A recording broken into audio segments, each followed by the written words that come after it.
Welcome, everybody, and to this digital conversation. I'm Davidson. You know, this year marks 15 years of the Lexington Bluegrass Area Minority Business Expo. So joining me to talk about this year's Expo is MARILYN Clark. MARILYN, it's always good to see you. This is the one interview I tell them I always have to do this one. Indeed, indeed. Listen, this has been going on for 15 years, and each year it's bigger, it's better, and the speakers that you get just kind of are just all over the map, but they are always intriguing. They are names that we recognize. I think a lot of people remember Stedman Graham when he came, Oscar Robinson.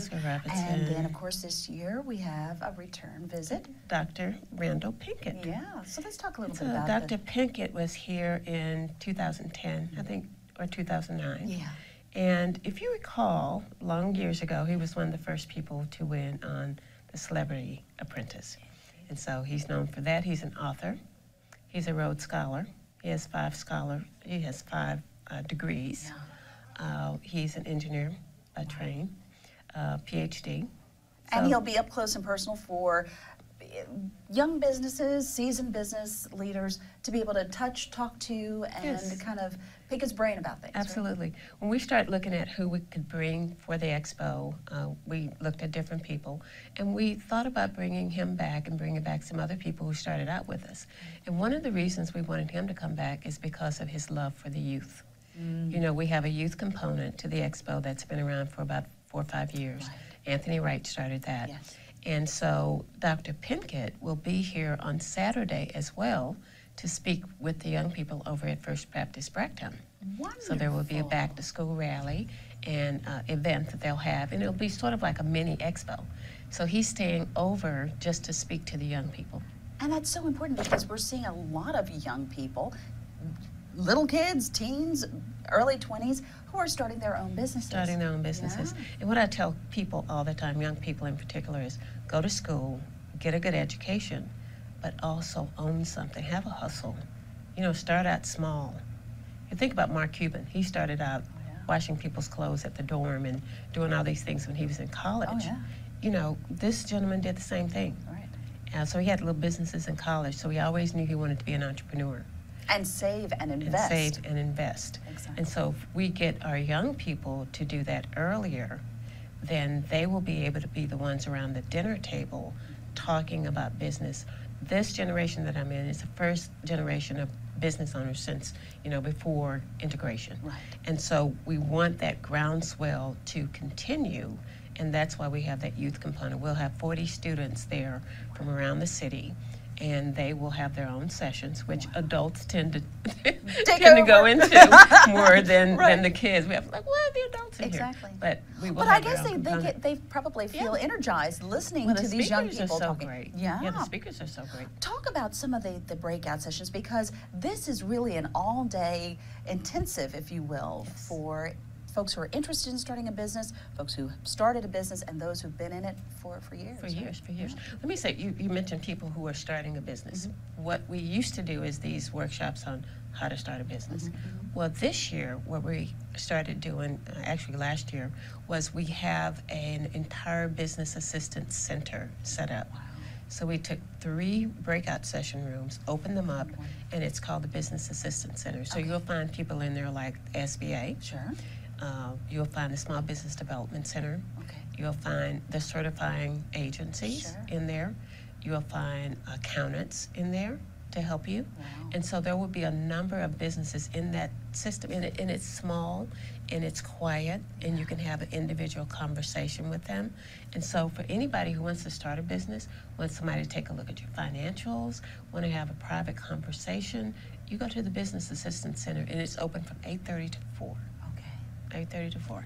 Wow. So that's going to be a great addition for anybody interested in starting a business.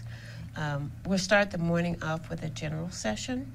In that general session, we will have 3 successful business people. Ray Daniels, Holly Wiedemann has her own business, and also Danette Wilder.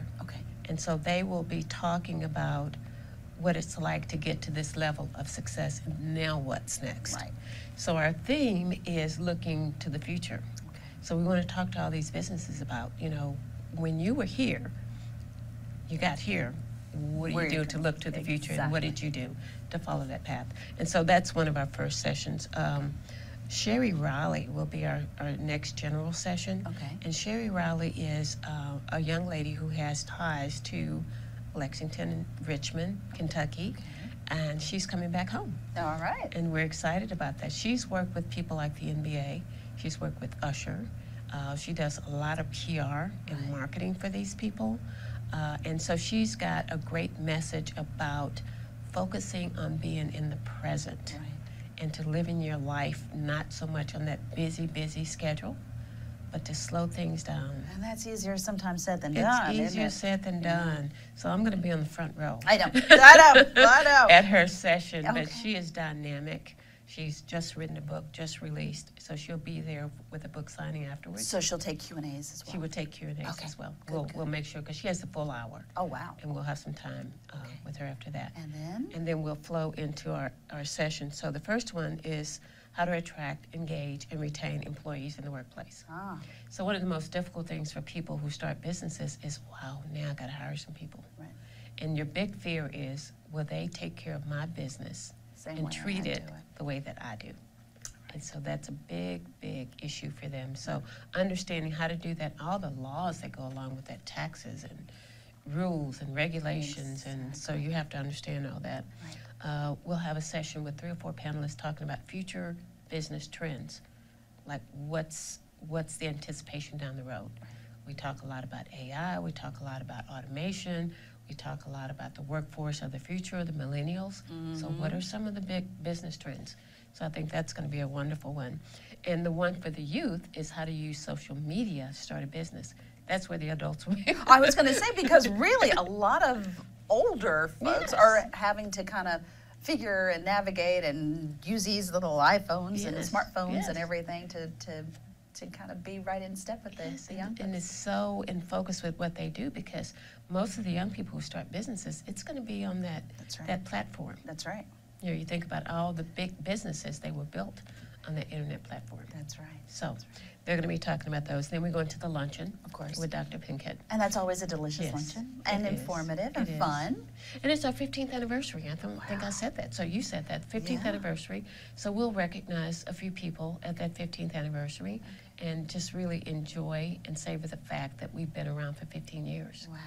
There's so many conferences that have come and gone, and we're solid, we're financially fit, and we've got plenty of new ideas on how we want to expand the reach of the Expo beyond just the Expo. But I think, though, a lot of people think, okay, Minority Business Expo, well, this must be just for African Americans only. But it's really, when we talk about minority, it's really everybody. Everybody's Everybody expo, fits isn't it? into it. It's everybody's expo.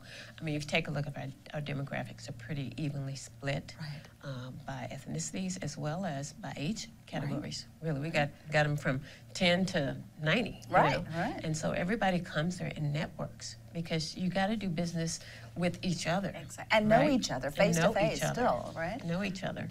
And so a really big element of the expo is the Business Opportunity Exchange. What's that? And the Business Opportunity Exchange is a business matchmaking, it's like speed dating. With your business card, right? Okay.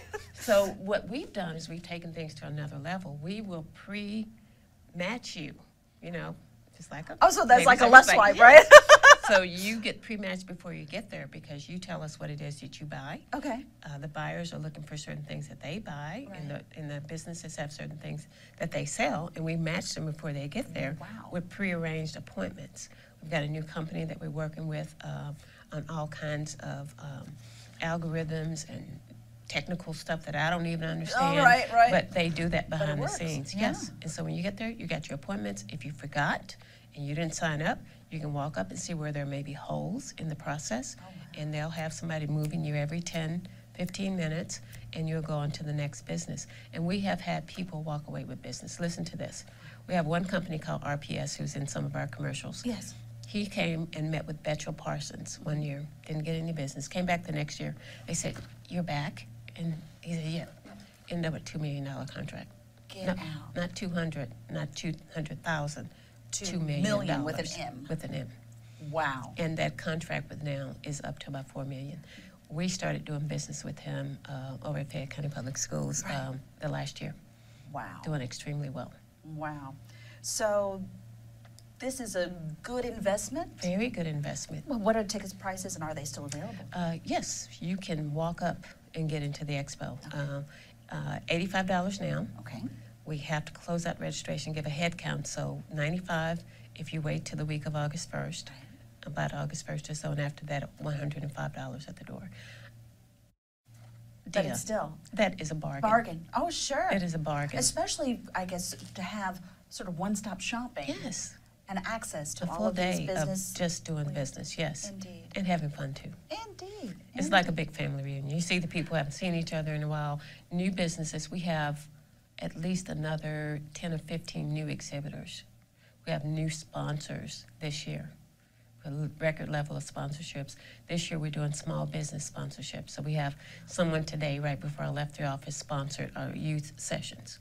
Wow. You know, we had someone sponsor, help with our printing cost. And so we have some small businesses who are now starting to give back. Right. Yes, and so that's a good part of it as well. Marilyn, you've been with the Expo for a long time. I used to MC for you for a long time. Why do you keep coming back? That's funny. My story is kind of an interesting one. I started in 2004, coming to the Expo. I started my business in 2002, and I was an exhibitor. Yeah. So I came, I remember taking a picture with Stedman Graham. That's right. Yes. And so I came every year as an exhibitor. My son, who's now 19, would come with me and pass out, supposedly pass out business cards. I think he was collecting goodies from everybody else. Exactly. So, but after that, I rolled onto the committee when I started working for LFUCG. Right. Then I rolled onto the committee, did that for a few years. Then I became a co-chair and over the workshops and just kind of over time, and I became the chair probably about 5-6 years ago. Right. Yeah. And so it's a labor of love for you. It's a labor of love. And all of us. I mean, we have a lot of work, but a lot of fun with it. And to be there on the day of, it's like, oh, our baby is born. Look at it. It's so beautiful. Your baby's going to be held where? At the Lexington Center downtown. And that's going to be on Friday. On Friday, August 4th. Exactly. Start time? Start time is 8:30 a.m., but we'll have continental breakfast at 8 o'clock. Okay. Registration opens at 7. All right. So and people want to get there early. Roll the whole day? Roll the whole day. And you're going to wrap up about 4:30 is the reception. Don't want to forget that. Okay. So at 4:30 we have the reception. From 4:30 to 6 we have a live band. We have music. We have fun, and we've added drink tickets. Very cool. Yeah, Marilyn, it's always good to see you. And so we want to thank you also for stopping by for this digital conversation. I'm Dia Davidson. Until next time.